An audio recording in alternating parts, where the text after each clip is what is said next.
to text us 22422. Of course, you could tweet us at Citizen TV Kenya, at Citizen TV News. Use the hashtag Opinion Court and the same platforms on Facebook. Let me introduce my panel to you. To my immediate right, we are joined by the Chair of the Council of Governors, Isaac Ruto. Next to him is Professor Edward Kisiang'ani, our resident political analyst. And next to him, Igembe South MP Mithika Linturi. I thank you all for coming. I want to start with you, Governor.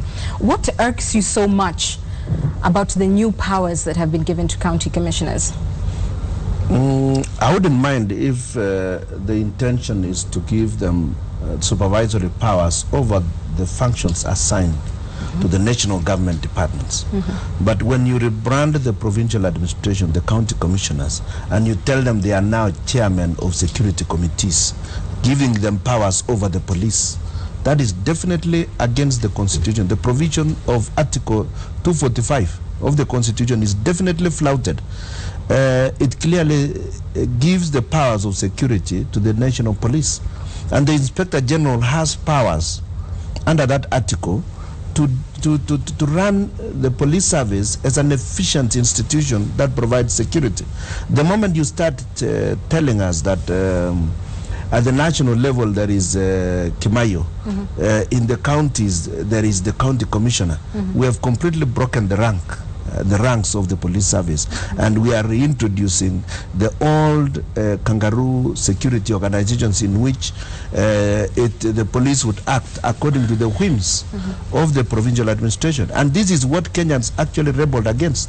But it's interesting that you're using security now as the argument, because earlier what we've heard from governors is that this is a bid really to clamp down on their powers, on your powers and your authority at the county level. Remember also that the Police Service Act gives the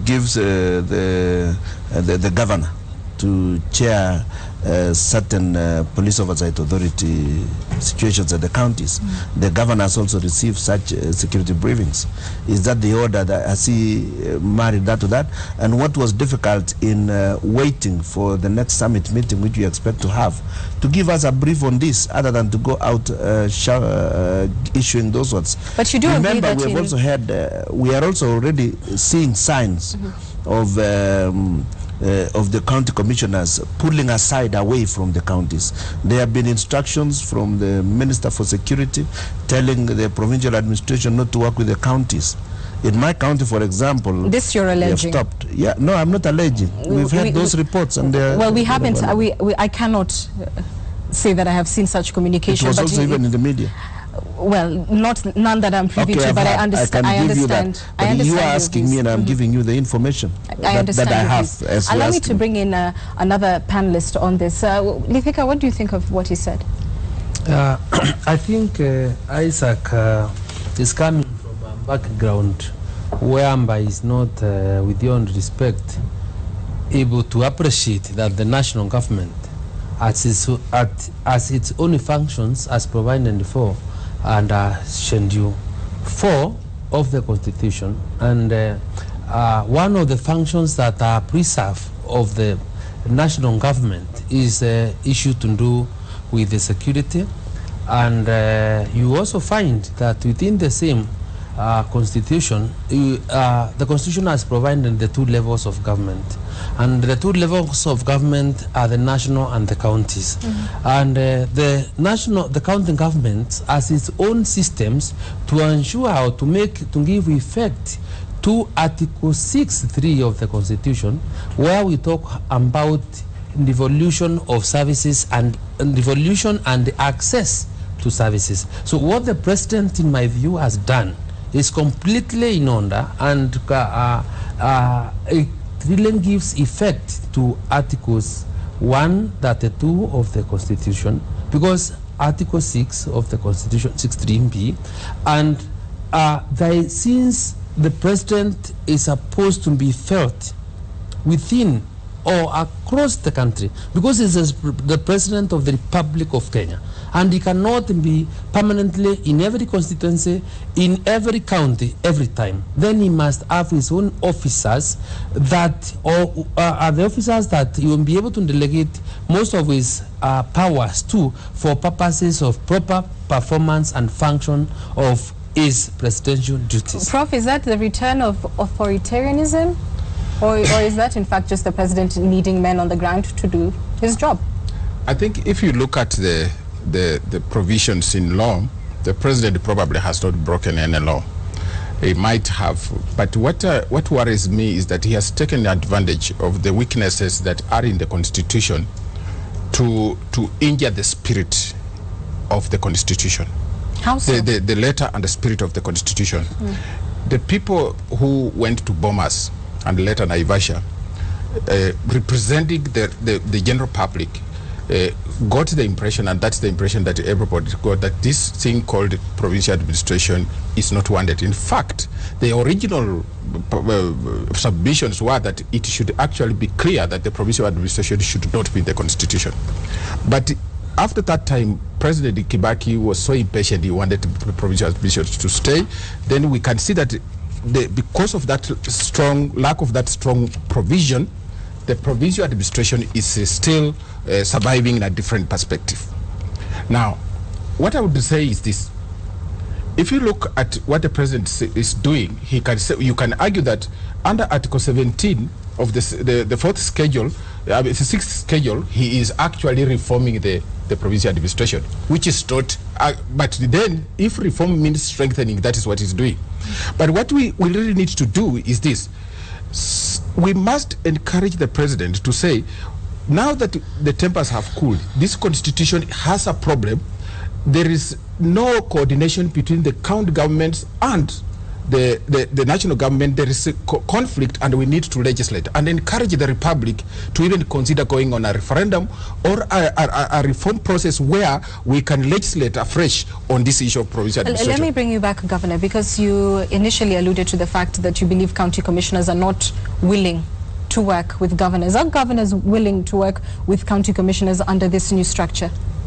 We have been willing all along to work with whatever officers the national government appoints in furtherance of their functions.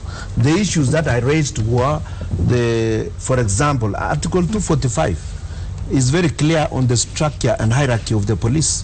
Where do the commissioners come in? Where will the DCs come in into the structure of that security? Have we therefore broken that particular law? Have we rubbished it? And I want also to look at the spirit and the intentions of the Constitution. If you check the records of the CKRC, it was clear that Kenyans were not interested in the provincial administration. If you move further than that, I don't want us to debate, I never interrupted him. If you move further and check the principles of leadership, it is clear that it has shifted from rulership to leadership. There was a clear need, and reintroduction of the rulership instruments is unlikely to go down well with those who felt strongly that we needed to change and to bring back a reformed systems of leadership. Back to my original question, under this new structure that was released today, are you then willing to work with county commissioners? The county commissioners, as they have been given those instructions, leave a lot of suspicions on our part. And we would like proper clarification on what their role is. Because they have been, we've had, they have been given to be CEOs. We have been given extra powers that we do not know what it is meant to do. They have been given powers to carry out the central government's functions under Schedule 4. Like I mentioned earlier, we have no problem with them managing the national government assigned functions and coordinating those functions. But you believe there's more than that? There's a constitutional thing before there's you much go more than before this. I'll give you an example. Before this argument against territory, I think anybody who watches the president speak on national television, he revealed more than what there was. For example, the president said that if you are a county commissioner and you come across a teacher who is probably not in school or is drunk, you must discipline the teacher. This teacher works under constitutional office called the Teacher Service Commission. What constitutional authority does a county commissioner have to discipline the teacher? What about the employing authority? And this is the same with the Public Service Commission. So you cannot ask the the county commissioner to be looking after everything. They will run into legal problems which are enshrined in the Bill of Rights of the Constitution. Yeah, one thing I want to appreciate is that, and I will restrict my comments to what the president might have said, because I do not have a verbatim clip of what is in. But let me also say and appreciate Isaac Ruto, because I was one of his students in the 10th Parliament, and he was a very astute, articulate member of Parliament. And honestly ask him, because I've known him for a while, that, and I know how cunning and how he can easily feign ignorance. This one not, is he doing that right now? Is he doing that right now? Why I'm saying that is because Isaac Ruto is really and very aware that we have the National Government Coordination Act of 2013, and under Part 3 of the National Government and Coordination Act gives or provides for the establishment of the national government coordination officers within the country. And when you look at it, you're reading down through that act, you find that the county commissioner is one of them and the others. And the powers that are given by the National County Coordination Governments Act is to coordinate those functions that are purposely for the execution by the national government, and has nothing else to do with the issues to do with the county. Allow me just to hold you on that thought, Isaac, because I know you want to come in, but we must go to break. We'll find out if he's feigning ignorance after these messages.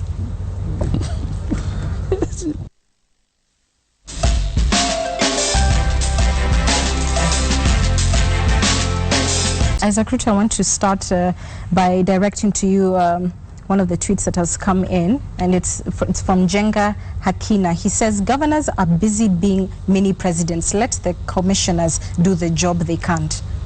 What's your response to that? Because those who would disagree with you generally tend to feel that this is the only solution to get service, while governors have been busy getting flags, not getting flags, going around the country spending a lot of taxpayers' money, but not necessarily delivering. So the county commissioners are now supposed to do what the governors are supposed to be doing. Well, supposedly that is what this one person at least believes. Probably it reads from the same script with those who actually want to reinstate the commissioners, that they want actually to reverse the country backwards to those days when they had that. Remember, the Constitution talks about the devolution of power and resources. Devolution of power and resources will definitely mean that certain aspects of those presidential powers have definitely gone down. Obviously, we mirrored the counties on the national government structures, and therefore there is no need to envy the governors on those positions, on those particular trappings that may be. But we are more concerned with development right now. What we are only saying is, can we respect the Constitution as it is? No one is answering me about Article 245 of the Constitution. What is the role of the commissioner in the police? What is the role of the commissioner in security? Can you confer via executive order what has been denied by the Constitution expressly? There are several other provisions of law that cannot possibly be wished away through an executive order. Let Mithika, because he's defending this move, respond to that. Do you not believe, as he's arguing, that today's directive is creating, quote-unquote, more constitutional crises in the looming? To me, I don't think they are, or it's creating any inconsistency. But allow me make some comments from the tweet. Perhaps you could first respond to him on the question of the police powers. The police powers under 245, and the Constitution on the table. Lenturi, you can pick it and read it for yourself. Can you read it for yourself? No, I have no apologies to make, but one thing that I know is that Article 245 of the Constitution provides for certainly the powers of the Inspector General of the Police. Yes. And one of the things that they say is that the Inspector General of Police cannot be under command and direction of anyone. Yes. That one I agree, because it's a constitutional provision. But I don't think only the minister may give certain directions, but not on operations.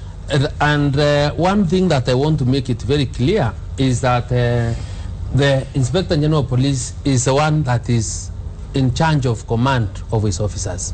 So when the president probably designed or made the directive that the county commissioners can participate in security meetings, in my interpretation of what he said. Not only participate, but chair them. The chairing does not mean that he's going to command the police officers within the counties. But he did say they would be held responsible if there were security lapses in their areas of jurisdiction. I would beg to be excused excused because as from the beginning I said that I did not have a Baba Tim Kut of what he said.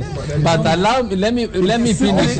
Let me finish one thing, please allow me conclude. And because I really want to respond to the tweet, and I think I've effectively trying to answer on Article 2 for time, and I don't want to get to what Isaac wants to get to. But I cannot agree more than what is it Njenga or whoever it is that has just said. Because my brother Isaac, you remember very well, and when we sat, we honestly and serious engagement, and we said this position of governor has some power, and since it has power and money, then let's go there. So what the governors have forgotten is that when they went and were elected, they have one serious responsibility: the responsibility to selflessly serve the people of the Republic of Kenya.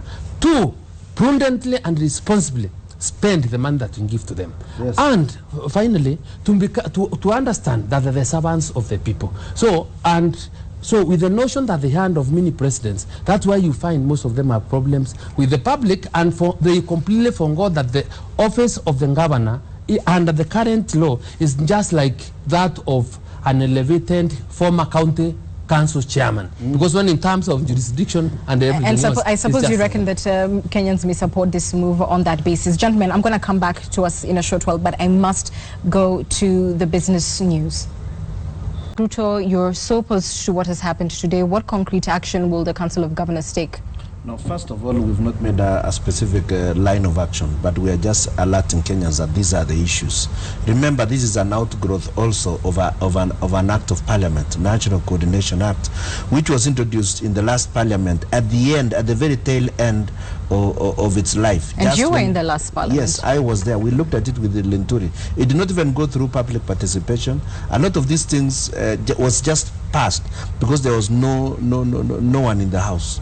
And they were done even at night. It was very late in the day. We were hardly 7-8 in that assembly. And these are that's the failure of that house. Yes, these are some of the acts that need to be relooked at. And I understand that they are currently before the Senate. And before the Senate could look into it, we have seen further strengthening of the same. There is need for dialogue on these issues, so that we have got a smooth relationship between the two levels of government, so that we don't create unnecessary tension. Nevertheless, it should be understood that we are not opposed to any mechanism that enhances efficiency of the national government functions. What we will not accept is an overarching arrangement in which we reintroduce the old methodologies of ruling Kenya and somebody controlling the instruments of terror against other Kenyans at the lower levels. We will be very uncomfortable to that. We've seen these issues because we live there, and we would rather have an efficiency in a different manner. And it's possible to deliver efficiency, but not through the use of force and illegalities, issuing illegal instructions. All right, Prof, your final views. Just 2-3 quick things. First, if you read the Constitution, the first article of the Constitution, the sovereignty of the people is exercised at 2 levels, the level of county and the national level. And now the president has taken a decision on a matter that has weighty constitutional implications. The second level of sovereignty, which is the county, has boycotted that. He needs to retract and consult. At this time and age, it is not right for the president to resort to executive orders. The Constitution envisaged transparency and consultations. And then finally, I want to argue that looking at the theatrical exchanges between the county government and the national government, the Republic is getting tired. I think we should sort out these matters through a referendum and sort out matters related to security, governors, the role of governors and senators, with the view to saving devolution. Only a referendum will take us out of this confusion. All right.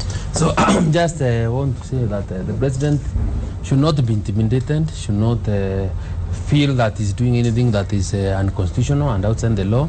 And the governors are, in fact, in my view, masters of double-speak and loans of impunity, considering that they are aware that Article 239 of the Constitution provides for national police, national security organs. That's the Kenya Police, Kenya Defense, and Kenya National Intelligence Service.